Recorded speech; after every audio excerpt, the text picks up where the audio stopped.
Dear student, मैं आज आपको नया टॉपिक स्टार्ट करा रही हूँ। व्यावसायिक अर्थशास्त्र का क्षेत्र, स्कोप ऑफ बिजनेस इकोनॉमिक्स। अभी तक हमने इम्पोर्टेंस ऑफ बिजनेस इकोनॉमिक्स पढ़ी थी। उसके बाद हम पढ़ रहे हैं व्यावसायिक अर्थशास्त्र का क्षेत्र। व्यावसायिक अर्थशास्त्र में विभिन्न व्यावसायिक समस्याओं के समाधान के लिए विभिन्न आर्थिक साधनों, सिद्धांतों और कार्यप्रणाली के अनुप्रयोग शामिल होते हैं। व्यावसायिक मुद्दों को दो श्रेणियां हैं। आर्थिक सिद्धांत सीधे लागू किए जा सकते हैं, जैसे माइक्रो इकोनॉमिक्स के आंतरिक या परिचालन मुद्दों पर लागू किया जाए, या मैक्रो इकोनॉमिक्स ने बाहरी या पर्यावरणीय मुद्दों पर लागू किया। कहने का अर्थ यह है कि व्यावसायिक अर्थशास्त्र के जो समस्याएं हैं और उनके समाधान के लिए हम विभिन्न सिद्धांतों और कार्यप्रणाली का प्रयोग करते हैं। इसके लिए दो आर्थिक सिद्धांत हैं, माइक्रो इकोनॉमिक्स और मैक्रो इकोनॉमिक्स। माइक्रो का मतलब ही सूक्ष्म से है, जहाँ पर हम केवल आंतरिक या परिचालन मुद्दों पर लागू करते हैं, और मैक्रो का मतलब है वृहद, अर्थात जब हम समग्र अध्ययन करते हैं पर्यावरणीय मुद्दों पर लागू किया जाता है। इसलिए उपरोक्त दोनों शीर्षों के तहत व्यावसायिक अर्थशास्त्र के दायरे पर चर्चा की जा सकती है। माइक्रो इकोनॉमिक्स ने आंतरिक मुद्दों पर लागू किया। ऑपरेशनल मुद्दों में उन सभी मुद्दों को शामिल किया जाता है जो संगठन के भीतर उत्पन्न होते हैं और प्रबंधन के दायरे और नियंत्रण में आते हैं। निम्नलिखित माइक्रो इकोनॉमिक सिद्धांत इन अधिकांश मुद्दों से निपटाते हैं। डिमांड एनालिसिस और फोरकास्टिंग।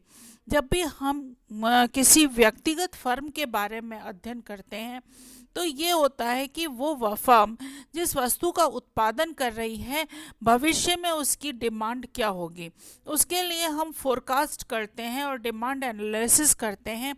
डिमांड एनालिसिस के अंतर्गत की विभिन्न मूल्यों पर उस वस्तु की मांग क्या रहने वाली है, इसका पहचान करना और उसको लोग कितना खरीदना चाहते हैं और किस कीमत पर खरीदना चाहते हैं, इसका अध्ययन करना इसके अंतर्गत आता है। ये माइक्रो इकोनॉमिक का क्षेत्र के अंतर्गत आता है। लागत और लाभ विश्लेषण। जब कोई भी फर्म किसी भी वस्तु का उत्पादन करती है तो वो लागत का विश्लेषण करती है कि वो अनुमान लगाती है कि किसी भी व्यावसायिक प्रक्रिया को चलाने के लिए, प्रबंध संगठन को सफलतापूर्वक चलाने के लिए कितनी लागत होनी चाहिए और लागत को न्यूनतम किस प्रकार से किया जाए, उस पर नियंत्रण कैसे किया जाए। लागत विश्लेषण छिपी और बेकाबू लागतों को निर्धारित करने और प्रभावी लागत नियंत्रण के लिए उपाय करने में फर्मों की मदद करता है। मूल्य निर्धारण, निर्णय, नीतियाँ और व्यवहार। मूल्य निर्धारण व्यावसायिक अर्थशास्त्र के प्रमुख क्षेत्रों में से एक है। यह एक उत्पाद या सेवा के मूल्य को खोजने की एक प्रक्रिया है जो एक संगठन अपने उत्पाद सेवा के बदले में प्राप्त करता है। किसी संगठन का लाभ उनकी मूल्य निर्धारण रणनीतियों और नीतियों पर बहुत अधिक निर्भर करता है। व्यावसायिक अर्थशास्त्र में मूल्य निर्धारण के तरीके, उत्पादन लाइन मूल्य निर्धारण और मूल्य पूर्वानुमान जैसे विभिन्न मूल्य निर्धारण अवधारणाएं शामिल होती हैं। मूल्य निर्धारण से मतलब है कि मांग और पूर्ति का जो साम्य बिंदु होता है वहीं पर मूल्य का निर्धारण किया जाता है। तो किसी भी वस्तु के उत्पाद या सेवा के उत्पाद का मूल्य निर्धारण उसकी मांग और पूर्ति के आधार पर किया जाता है, जो भी बहुत ही महत्वपूर्ण होता है। लाभ अधिकतमीकरण। कोई भी फर्म या कोई भी उद्योग हमेशा क्या करना चाहता है, लाभ को अधिकतम करना चाहता है, और लाभ को अधिकतमीकरण करने के लिए सबसे बड़ा एक मूल्य मंत्र यह है कि न्यूनतम लागत हो और लाभ अधिकतम हो। लाभ सर्जन और अधिकतमीकरण प्रत्येक संगठन का मुख्य उद्देश्य होता है। लाभ को अधिकतम करने के लिए संगठनों के विभिन्न आर्थिक अवधारणाएं जैसे कि लाभ नीतियां, तकनीक और ब्रेक इवन विश्लेषण के बारे में पूरी जानकारी होनी चाहिए। ब्रेक इवन का मतलब होता है जहां पर लाभ और लागत बराबर हो जाए। उसकी जब तक पूरी जानकारी नहीं होगी तब तक आप लाभ अधिकतमीकरण नहीं कर पाएंगे। पूंजी प्रबंधन संगठनों की अक्सर पूंजी निवेश से संबंधित निर्णय लेने में मुश्किल होती है। इन फैसले के लिए विभिन्न आर्थिक पहलुओं में ध्वनि ज्ञान और विशेषज्ञता की आवश्यकता होती है। पूंजी प्रबंधन का मतलब होता है कि जहाँ पर हम पूंजी लगा रहे हैं, पूंजी निवेश कर रहे हैं, वो हमारे लिए लाभदायक है या नहीं है। यदि पूंजी निवेश लाभदायक होगा तभी उसको, व्यक्ति को, उस फर्म को, उस उद्योग को लाभ प्राप्त होगा। इसके लिए अनेक पहलुओं का अध्ययन किया जाता है और ध्वनि ज्ञान और विशेषज्ञता की आवश्यकता इसमें होती है। उसी के आधार पर पूंजी प्रबंधन किया जाता है। इसके बाद आता है जोखिम और अनिश्चितता का विश्लेषण।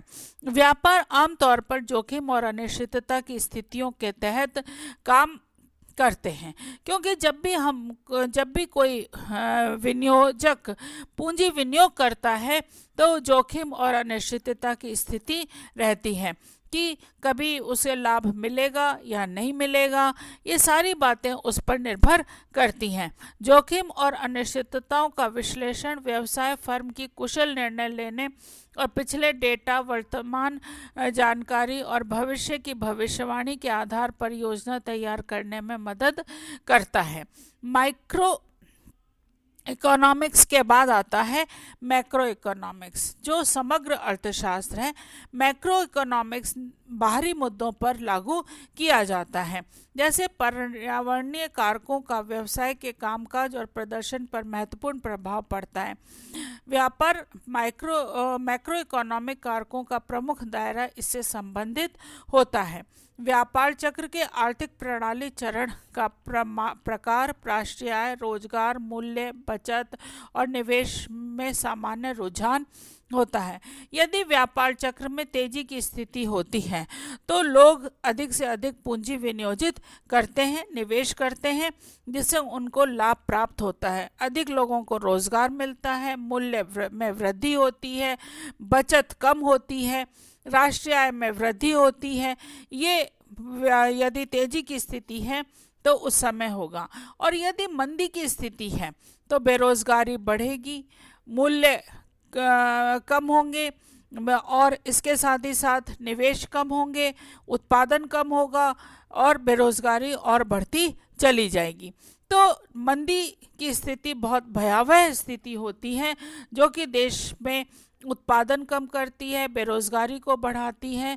तो उसके लिए व्यापार चक्र हर उत्पादन प्रक्रिया में, निवेश में प्रभावित करता है। इसके बाद आता है सरकार की आर्थिक नीति, जैसे औद्योगिक नीति, प्रतिस्पर्धा नीति, मौद्रिक और स्केल नीति, मूल्य नीति, विदेशी व्यापार नीति और वैश्वीकरण नीति।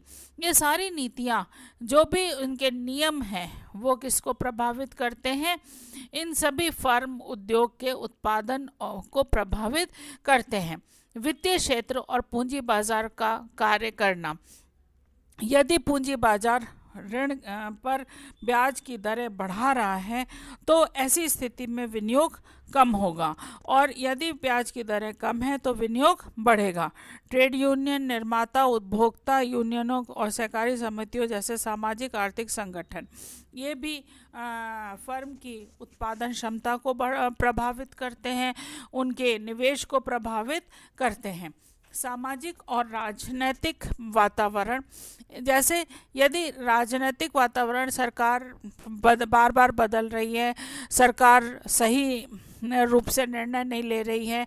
भविष्य में यदि सरकार बदलने की स्थिति है तो ऐसी स्थिति में भी निवेश कम हो जाता है।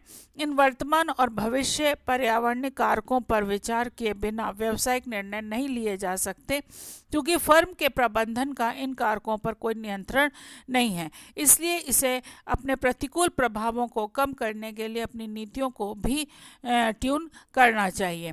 यदि प्रतिकूल प्रभाव, पर्यावरणीय प्रभाव प्रतिकूल हैं, तो आपको अपनी नीतियों में उसी तरीके से परिवर्तन करना आवश्यक हो जाता है। इसलिए ये सभी इसको प्रभावित करते हैं। धन्यवाद।